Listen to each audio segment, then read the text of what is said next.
Assalamualaikum warahmatullahi wabarakatuh. Berjumpa kembali dalam video mata pelajaran Sejarah Indonesia kelas 14 semester 1. Pada video kali ini kita akan membahas mengenai pemerintahan kolonial Hindia Belanda.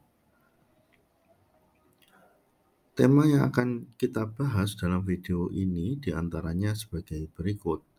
Proses pembentukan pemerintahan Hindia Belanda, struktur pemerintahan Hindia Belanda, kebijakan pemerintahan Hindia Belanda, dan terakhir adalah dampak kebijakan pemerintahan koloni Hindia Belanda. Mari kita awali video kali ini dengan sebuah pertanyaan. Bagaimana proses awal pembentukan pemerintahan koloni Hindia Belanda? Berdirinya pemerintahan Hindia Belanda ini diawali karena pasca pemerintahan koloni Inggris yang harus berakhir karena Konvensi London 1814,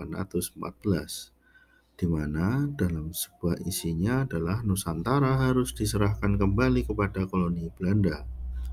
Pemerintah kerajaan Belanda harus membentuk badan baru untuk memimpin Nusantara. Lembaga tersebut adalah Komisaris Jenderal dipimpin oleh Gubernur Jenderal.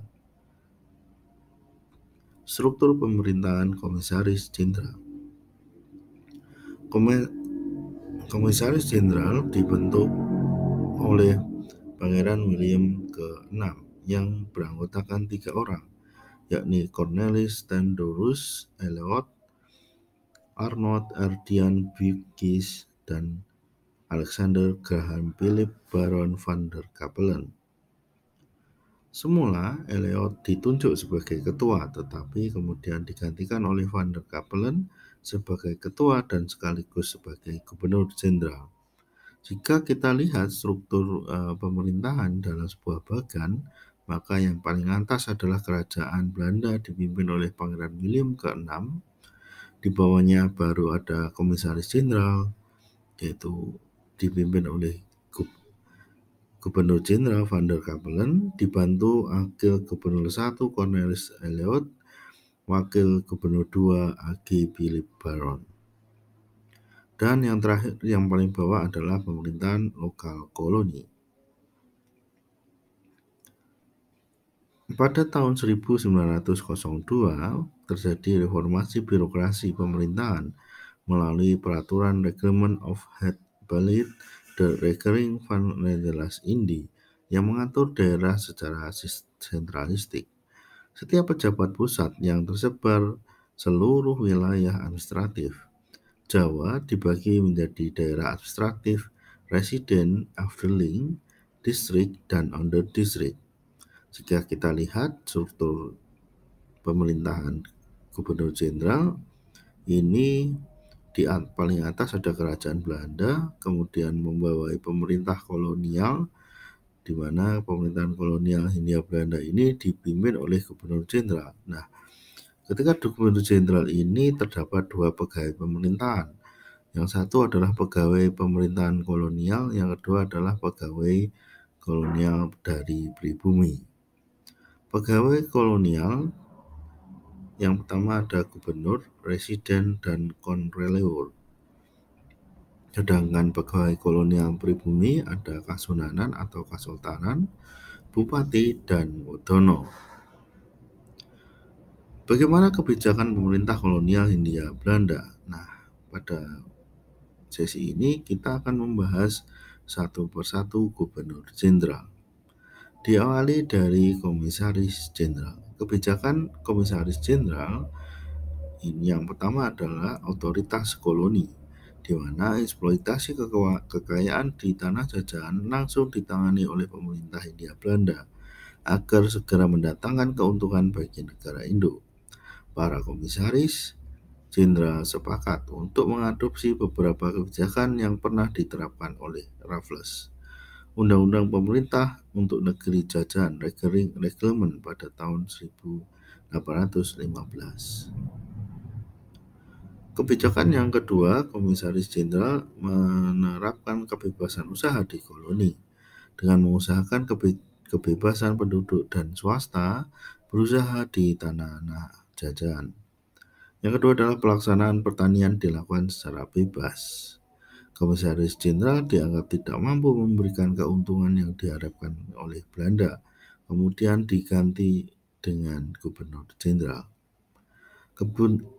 Kebijakan Gubernur Jenderal yang pertama adalah Van der Capellen. Beberapa kebijakan dibuat oleh Van der Capellen selaku Gubernur Jenderal, di antaranya adalah penghapusan kekuasaan bupati. 2 Desember 1818, pemerintah memberlakukan undang-undang yang menegaskan bahwa penguasa tertinggi di tanah jajahan adalah Gubernur Jenderal. Van der Capellen kemudian ditunjuk sebagai Gubernur Jenderal. Kebijakan yang dilakukan yang pertama adalah menghapus peran penguasa tradisional, bupati, dan penguasa setempat.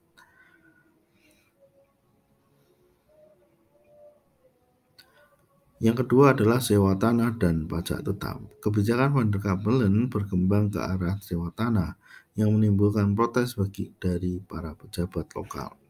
Selain itu, Van der Capellen juga menarik pajak tetap yang sangat memberatkan rakyat. Setelah Van der Capellen, Gubernur Jenderal selanjutnya adalah Gubernur Jenderal Van der Bosch. Gubernur Jenderal Van der Bosch ini mengeluarkan beberapa kebijakan yang terkenal, di antaranya adalah sistem tanam atau kulturstelsel. Di kita biasanya sistem tanam ini ditambahi kata paksa, yaitu sistem tanam paksa. Latar belakang, negara induk dan koloni mengalami penurunan karena kas Belanda kosong akibat pertempuran Napoleon. Van der Bosch menyarankan tanah jajahan harus menanam tanaman yang laku di pasar dunia untuk kemudian perekonomian dikenal sebagai kulturstelsel. Van der Bosch menjadi Gubernur Jenderal Hindia Belanda pada tahun 1830 sampai 1833. Kebijakan Gubernur Jenderal Van der Bosch diantaranya adalah kulturstelsel dengan ketentuan sebagai berikut. Pertama, penduduk menyediakan tanah untuk pelaksanaan kulturstelsel. Yang kedua, luas tanah untuk kulturstelsel adalah 1/5 tanah penduduk, sehingga tanah yang lain bisa ditanami tanaman padi untuk kebutuhan penduduk. Yang ketiga adalah waktu dan pelaksanaan kulturstelsel tidak melebihi penanaman padi, sehingga para petani masih bisa memanfaatkan waktu untuk menanam padi. Dan yang keempat adalah tanah untuk kulturstelsel bebas dari pajak tanah. Ketentuan yang kelima adalah kegagalan panen ditanggung oleh pemerintah Hindia Belanda. Ketentuan keenam, pengawasan pekerja kulturstelsel dilakukan oleh penguasa pribumi, yaitu kepala desa, sedangkan pegawai Eropa mengawasi secara umum. Ketentuan ketujuh adalah penduduk bukan petani atau penduduk yang tidak memiliki lahan harus mengikuti kerja wajib di tanaman ekspor selama 65 hari dalam setahun. Nah, namun dalam pelaksanaan kulturstelsel ini terdapat banyak sekali penyimpangan. Di antaranya adalah luas tanah untuk penanaman kulturstelsel ini melebihi aturan. Hal ini dilakukan karena keinginan para pengawas lokal untuk mendapatkan hasil yang lebih banyak, maka jumlah luas tanah diperluas sehingga penduduk tidak memiliki lahan lagi untuk menanam padi sehingga timbullah banyak kelaparan. Yang kedua adalah waktu dan pengerjaan tanaman melebihi pekerjaan menanam padi. Penguasaan tanaman dan pengerjaannya ternyata melebihi dalam setahun. Yang ketiga adalah kelebihan hasil tanaman kulturstelsel ini harus diserahkan semua kepada pemerintah Hindia Belanda. Padahal dalam aturan jika ada kelebihan menjadi hak dari penduduk sehingga penduduk semakin menderita. Yang keempat adalah kegagalan panen kulturstelsel ini ditanggung oleh petani, sehingga petani menderita kerugian yang cukup besar. Dan yang terakhir adalah penduduk bukan petani harus bekerja sepanjang tahun di perkebunan dan pabrik milik pemerintah, sehingga para penduduk tersebut tidak memiliki waktu lain untuk bekerja dan menghidupi keluarganya.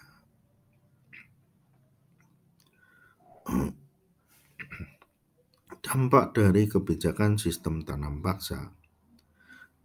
Dampak yang dialami oleh masyarakat Nusantara pada waktu itu diantaranya adalah penduduk tidak punya cukup lahan untuk menanam padi karena seluruh tanahnya ditanami tanaman ekspor. Yang kedua adalah waktu dan pengerjaan tanaman kultivator ini menyita waktu penduduk untuk menanam tadi sehingga banyak terjadi kelaparan. Dan yang ketiga adalah penduduk tidak memiliki uang karena kelebihan tanaman khusus kultivator justru diserahkan seluruhnya kepada pemerintah Hindia Belanda.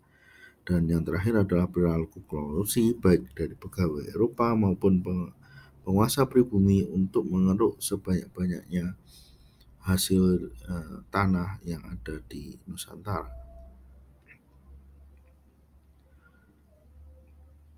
Selanjutnya adalah sistem usaha swasta atau liberalisme dalam koloni Hindia Belanda. Dalam sejarah Indonesia, sekitar 1870 sampai 1900-an disebut dengan masa liberalisme, di mana kaum liberal dan pengusaha Belanda dan modal swasta mendorong kebijakan membuka peluang pemerintah Hindia Belanda untuk menanamkan modalnya dalam berbagai usaha kegiatan di kolonial. Para pelaku usaha Belanda menanamkan modal terutama di industri perkebunan besar di seluruh Nusantara. Kebijakan liberal sistem usaha swasta ini menjadi awal liberalisasi dalam koloni Hindia Belanda. Dilatar belakangi karena desakan kaum liberal untuk menerapkan ekonomi Belanda, pengolahan ekonomi diserahkan kepada pihak swasta, sedangkan pemerintah hanya berperan sebagai pelindung warga, penegak hukum, dan membangun sarana prasarana. Dan selanjutnya adalah untuk memenuhi ketentuan Traktat Sumatera antara Inggris dan Belanda tahun 1871. Pelaksanaan sistem usaha swasta ini diatur dalam dua ketentuan. Yang pertama adalah Undang-Undang Gula Suikerwet. Tujuan Undang-Undang Gula ini adalah untuk memberikan kesempatan luas bagi pengusaha perkebunan Belanda. Undang-Undang Gula memberikan kepastian hukum bahwa hanya pribumi yang berhak memiliki tanah di jajahan Belanda. Orang asing ataupun swasta bisa menyewa tanah.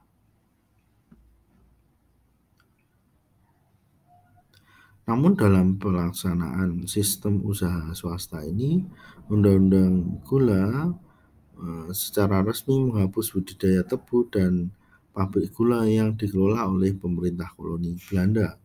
Undang-Undang Gula mengatur diantaranya adalah perusahaan gula milik pemerintah akan dihapus secara bertahap. Pada 1891, semua perusahaan gula milik pemerintah diambil alih oleh swasta.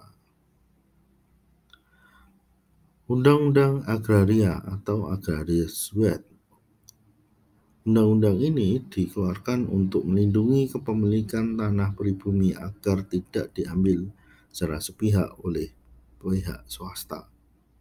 Peraturan kepemilikan tanah di koloni Hindia Belanda ini mengatur bahwa penduduk harus memiliki surat bukti kepemilikan. Untuk itu, pemerintah mengeluarkan surat bukti kepemilikan tanah. Pembagian tanah di koloni Hindia Belanda ini ada dua kategori, ada tanah milik pribumi dan ada tanah milik pemerintah. Nah, sedangkan pihak swasta dapat menyewa lahan milik pribumi atau milik pemerintah selama 75 tahun. Dampak sistem usaha swasta diantaranya yang pertama adalah banyak muncul perusahaan perkebunan swasta di Nusantara.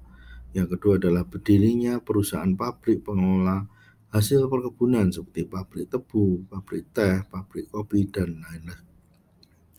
Yang ketiga adalah dibangunnya fasilitas transportasi untuk pengangkutan hasil perkebunan maupun transportasi seperti jalan, rel, kereta api, dan pelabuhan. Yang keempat adalah ketergantungan sistem uang membuat penduduk melakukan dualisme ekonomi, yaitu pada masa kemarau penduduk menjadi buruh, Kemudian pada masa musim penghujan penduduk kembali menjadi petani. Yang kelima adalah penduduk pribumi banyak kehilangan kepemilikan tanah akibat sewa tanah, di mana sewa tanah tersebut harus berlangsung selama 75 tahun. Demikian video pembelajaran kali ini. Sampai jumpa pada video pembelajaran selanjutnya. Apabila ada kekurangan saya mohon maaf. Assalamualaikum warahmatullahi wabarakatuh.